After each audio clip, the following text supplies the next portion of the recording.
Assalamualaikum. Balik lagi sama gue, Ilham Alkatiri. Di konten kali ini cukup menarik karena ini akan memakan waktu yang lumayan panjang.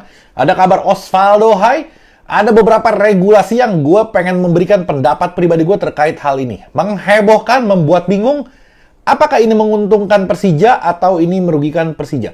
Gue akan bahas ini satu persatu. Tapi sebelumnya, gue mau minta kalian dulu untuk ngebantu gue karena gue lagi mengembangkan channel baru. Gue lagi buat channel baru. Di situ gue bahas timnas, gue bahas bola Eropa mungkin sesekali, tapi dengan video-video pendek, video short saya aja. Gue taruh link YouTube baru gue di deskripsi di bawah. Jadi lo ke situ, lo klik linknya, masuk ke channel gue atau gue mention nanti di judul sini. Lo pencet aja, lo subscribe dan lo tonton videonya. Masih 0 subscribernya, ya salam. Capek bikin dari awal. Tapi kalau lo bantuin gue bisa girang. Bersabar gue memulai dari awal lagi.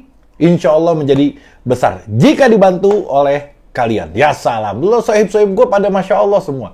Selain itu, sholat dulu. Setelah sholat baru nonton gue lagi. Jadi itu yang diutamakan, gue dikesampingkan. Setelah itu baru nonton gue dengan seksama, santai, ajib jadi nontonnya. Nggak buru-buru, udah cukup. Oke, gue akan mulai langsung ke beritanya. Ini berita-berita, namanya ini bukan ya salam lagi, tapi ya habis. Karena ini saking dahsyatnya berita. Tingkatnya lebih tinggi lagi. Ada ya boy, ada ya salam, ada ya habis. Ini lebih tingkat lagi, lebih tinggi lagi tingkatannya. Gila ini. Oke, apa namanya yang pertama? Gue mau ngebahas sedikit aja si Osvaldo Hai ini. Kaget gue. Gue nonton podcast dia di DPI apa di mana? Gue nonton, bukan DPI. Di FIFA Goal gue nonton.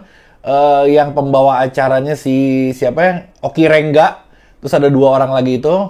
Ditanya gimana apa namanya peluang lo di Persija, atau katanya lo digosipin mau ke Bali nih.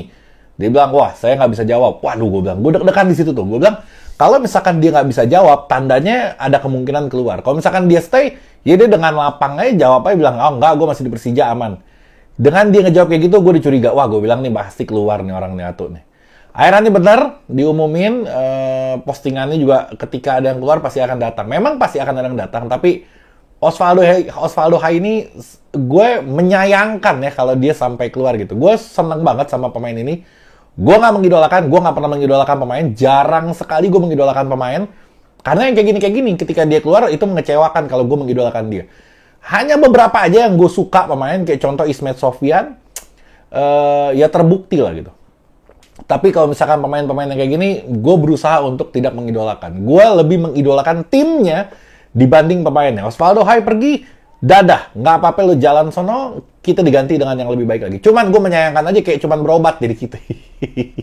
Mainnya sedikit, berobatnya lama, beres sembuh, jalan lo. Ya salam, luar biasa ini memang satu nih. Tapi nggak apa-apa, kita beramal baik, insya Allah Allah gantikan untuk tim kita nanti dengan kebahagiaan yang hakiki. Gila, luar biasa. Oke. Osvaldo Hai kita tinggalkan karena dia sudah meninggalkan kita. Nggak perlu kita bahas lagi. Terima kasih atas jasa-jasamu. Dan kamu juga harus berterima kasih atas obat-obat yang diberikan oleh Persija Jakarta. Oke. Sekarang regulasi. Ini lebih dahsyat, luar biasa lagi nih. Regulasi ini banyak hal yang bisa diperdebatkan. Tapi katanya masih bisa berubah karena keputusannya nanti di bulan Juni kalau nggak salah. Jadi kalau misalkan menurut kalian nggak sesuai dengan apa yang kita inginkan, bersuara. Ini kayaknya dia juga PSSI ngeluarin ini, LIB. Dia ngetes dulu suara-suara kita nih. Protes, atau kita setuju, atau kita diam aja. Kayaknya kalau misalkan kita bersuara, ada kemungkinan keputusan-keputusan yang aneh-aneh ini bisa berubah. Kalau menurut gue, ada kemungkinan seperti itu. Oke, gue mau lanjut. Tapi sebelumnya gue mau kasih tahu, ini yang gue pakai, sweater ini, bisa lo dapatkan di Instagramnya. Gue taruh link Instagramnya di deskripsi. Namanya Joners. Banyak banget gue dikirimin. Nanti gue akan coba mempromokan satu persatu. Jadi kalau kalian suka ke Instagramnya, lihat koleksi dia banyak banget. Lo pernah lihat yang gue pakai baju Legends Ismet Sofyan tuh? Itu punya dia juga. Itu keren banget. Lo bisa ke situ, tanya-tanya langsung. Mudah-mudahan kalian cocok. Oke. Yang pertama, biasa reguler main dari 18 klub, home and away seperti biasa. Ada peringkat terakhir, ada peringkat 1. Nah, ini ada yang berbedanya adalah ada Championship Series. Ini yang bikin gue ada-ada aja gitu. Memang pernah, memang ada di tempat lain juga ada. Cuman kita udah oke. Kemarin kenapa mesti dirubah-rubah gitu. Jadi menyesuaikan lagi. Otomatis pelatih pun nanti ketika dia mau beli pemain harus mengira-ngira nih. Nanti akan ada Championship Series. Nanti akan ada begini, akan ada begini. Ini jadi ada perubahan lagi yang mesti bikin klub itu mikir 2 kali. Gue nggak tahu ya apa klub setuju atau klub nggak setuju dengan hal ini. Gue nggak ngelihat sampai sekarang ada yang bersuara gitu. Mungkin kalau ini udah keputusannya dan ini udah diputuskan bersama oleh klub, ya berarti klub oke-oke aja dengan keputusan kayak gini. Tapi gue ngerasa kayak aneh aja gitu. Kita nggak kayak nonton Liga Italia, nggak kayak nonton Liga Inggris, nggak kayak nonton Liga Spanyol. Tiba-tiba peringkat 1 sampai 4 ini diadu lagi. Ini yang bikin gue agak rancu gini. Jadi misalkan ada peringkat 1, 2, 3, dan 4, oke? Nah ini serunya nanti nggak akan dipucuk lagi, hambar pucuk. Biasanya kita saling pucuk dingin. Nanti peringkat 1 rasanya biasa aja karena nggak juara. Peringkat 4 dan 5 ini lebih seru gue yakin. Karena apa? Kalau peringkat 4 diadu lagi masih ada peluang juara. Jadi lu bayangin, perebutan peringkat 5 dan 4 ini akan seru. Kualitasnya kualitas tim tengah, ya nggak? 4-5, tapi ada kemungkinan dia juara. Misalkan peringkat 1 Persija dengan peringkat 4, anggaplah siapa tim itu, selisih poinnya 15. Tiba-tiba di Championship Series diadu lagi, kita kalah dan peringkat yang 4 ini juara. Agak rancu bagi gue. Soalnya bagi gue kalau klub yang diuji itu yang udah digodok adanya di liga. Ketika dia udah peringkat 1, ini udah yang terbaik. Kayak kemarin PSM jelas terbaik. Sekarang kalau misalkan diadu lagi PSM misalkan sama Barito di Championship Series, misalkan Baritonya klasemen keempat, ada kemungkinan menang Baritonya. Padahal PSM sebenarnya lebih layak. Karena apa? Karena konsistensi dia selama semusim. Terus banyak hal yang membuat dia menjadi yang terbaik di Liga Indonesia. Begitupun kalau Persija peringkat 1, ya kita masih deg-degan juga. Harusnya peringkat 1 senang. Tapi peringkat 1 deg-degan. Ini aneh buat gue. Aneh banget dan gue sebenarnya nggak asik lah nonton liga kayak gini. Udah peringkat 1 nggak girang. Peringkat 1 nggak girang. Gimana urusannya? Ya salah. Bikin bingung. Ada-ada aja bikin gagasan yang nggak biasa gitu. Mau ngapain? Udah aja begitu. Udah bagus. Dunia juga, kok semua liga-liga yang maju juga pakainya begitu. Argentina pakai. Argentina lu pikirin. Argentina, orang Argentinanya aja main di Spanyol. Orang Argentinanya main di Inggris. Di Itali. Lo pakai yang ada di Argentina. Tahu ditinggalin liganya. Jadi, itu yang pertama. Banyak nih. Sabar lo. Makanya gue suruh nyender. Makanya nyender. Jangan nggak nurut. Ada lagi melongo aja lihat gue. Nyender. Nurut aja sama gue. Oke.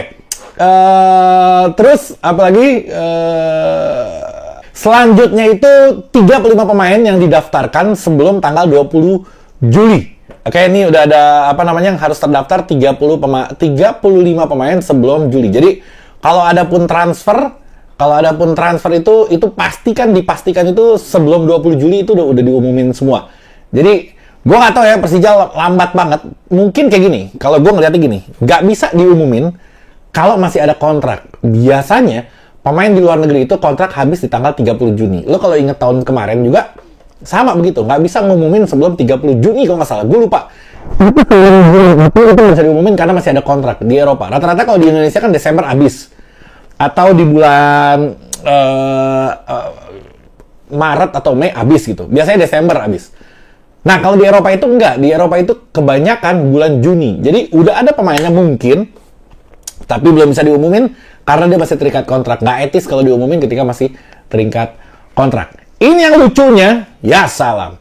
Jadi harus ada pemain U23-nya, harus ada pemain U23 yang diwajibkan main paling nggak minimal 45 menit. Kalau pemain U23 ini dipanggil timnas, harus digantikan dengan U23 yang lain. Oke? Berarti ada kemungkinan bentrok jadwal lagi nih. Sedangkan pemain Persija ini banyaknya umur-umur segitu. Jadi ada kemungkinan jadwal ini bisa bentrok kalau ada ketentuan seperti ini. Yang gue mau bahas bukan itu.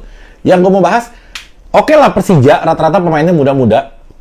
Gimana tim lain yang nggak punya pemain muda misalkan? Contoh U23. Kalau dia bagus, kalau dia nggak bagus, kalaupun dia bagus, kalau nggak cocok sama skema pelatih gimana?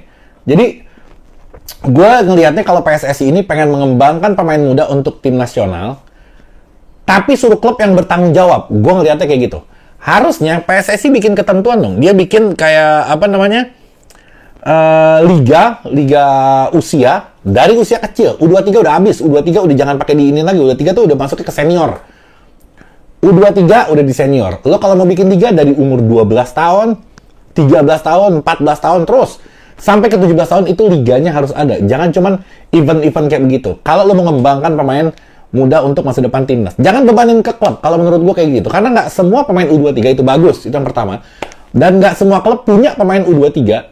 Dan nggak semua pelatih cocok dengan pemain. Mau 23, mau 25, mau berapapun, nggak semua pelatih cocok. Kalau misalkan itu klub cuma punya yang 23, ini akan buat bingung pelatih. Otomatis U23 ini pemain-pemain ini akan langka. Dan langka, ketika langka, barang ini akan jadi mahal. Ini pemain akan jadi mahal. Mahal, tapi nggak pantas. U23 harga selangit, main biasa aja. Itu yang terjadi di Indonesia. Jadi, kalau misalkan PSSI mengeluhkan, gila loh, Indonesia ini gaji mahal-mahal, Pak deh. Tapi nggak sesuai sama kualitasnya, kalau menurut gue kayak gitu. Apalagi sekarang dibikin kayak gini, otomatis nanti akan langka. Pasti banyak tim yang pakai U23 karena ketentuan ini. Sekarang gini, kalau dipanggil timnas, harus diganti dengan U23 lain. Kita punya pemain U23, semuanya dipanggil timnas.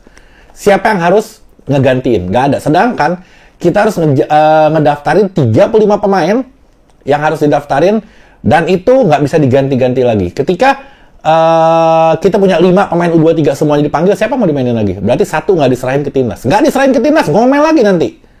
Ini jadi buat bingung. Oke. Itu satu pemain yang nggak akan dipanggil timnas. Berarti yang bego mainnya. Ya masa iya? Aneh-aneh aja. Lo bersuara makanya. Lo mesti protes supaya ini nggak digagalin nih kebijakan-kebijakan yang model kayak begini. Gue nggak tahu idenya dari mana. Dia pada rapat, dia ngobrol. Nggak nyambung, Pak deh. Jadi gue heran.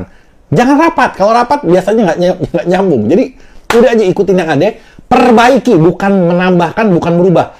Yang ada, diperbaiki, bukan yang ada, dirubah. Yang kemarin aja nggak bisa beres. Bikin yang baru, tambah puyeng lagi pale lo Pak deh.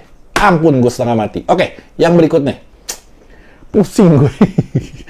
Pusing gue. Yang berikutnya pemain asing. Kalau ini gue cocok. Kalau pemain asing ini gue sangat cocok. Ada 5 pemain asing bebas, 1 dari ASEAN. Ini oke bagi gue, karena apa? Karena meningkatkan kualitas liga itu sendiri. Butuh pemain asing, karena lokal kita ya biasa-biasa aja mainnya. Nggak jago. Yang jago pemain asing. Dan nikmat ditontonnya. Ketika dia passing-passing, enak ditontonnya dibanding nonton pemain lokal kita yang biasa ada di Liga Indonesia. Siapa pemainnya? Banyak. Jangan gue kasih tahu, lu juga pada tahu. Jadi, adanya asing membuat para pemain lokal kita ini berjuang lebih untuk menyamakan skillnya supaya dia kepake. Ini bagus. Kalau misalkan berjuang, otomatis skillnya meningkat dan timnas kita akan lebih baik ke depannya pasti. Ini kebijakan yang sangat dahsyat yang gue dukung. Jadi gue objektif. Yang oke gue bilang oke. Yang babak belur gue bilang babak belur. Kalau ini banyak babak belur ya. Jadi silahkan rapat lagi. Cuman biasanya kalau dia pada rapat, kacau. Malah jadi kacau. Jadi mendingan jangan rapat deh udah. Udah aja yang ada, perbaiki. Udah itu aja. Gak ada nyuruh lu mikir. Suruh perbaikin aja. Aneh gue. Oke. Yang terakhir, mudah-mudahan gak ada lagi keputusan-keputusan aneh di Liga Indonesia musim ini. Gak kayak kemarin. Tiba-tiba Liga berhenti. Tiba-tiba gak ada degradasi, gak ada promosi. Tiba-tiba hadiah juara yang gak ada jadi ade. Wah, ini kacau semua nih. Terus, bentrok jadwal FIFA Matchday. Dan yang terakhir, ada izin polisi yang kadang keluar, kadang enggak. Jadi gue berharap kalau ini semua berjalan dengan mulus. Karena kalau liganya baik, otomatis timnasnya akan baik juga. Dan sponsor pun akan berani naruh uang yang banyak untuk memperbaiki kualitas Liga Indonesia. Sekarang ada VAR, ya VAR butuh biaya banyak. Kalau misalkan VAR ini sedikit-sedikit, gue jadi ingat. Adanya VAR ini menguntungkan dari sisi penerangan. Jadi gini, kalau ada VAR, dia harus ada standar lighting di stadion. Jadi stadionnya harus diganti lampunya semua, supaya standarnya bisa dipakai sama VAR. Karena VAR itu detail banget ngambilnya. Kalau misalkan lightingnya jelek, burem biasanya gambarnya, biasanya burem. Jadi semua lighting akan diganti ketika nanti akan ada VAR. Jadi stadion lebih cerah, otomatis di TV akan lebih bagus ketika lightingnya lebih bagus. Mudah-mudahan aja semua berjalan, dan ini bukan biaya yang murah, biaya yang mahal. Gak usah kita pikirin, biar dia pada mikirin. Kita di kuning kita bayar, kita pasang fair kita bayar. Jadi biar urusan dia, jangan kita yang pusing. Kita nikmatin aja keputusan-keputusan yang kebanyakan aneh dari orang-orang itu. Oke, cukup sekian. Assalamualaikum warahmatullahi wabarakatuh.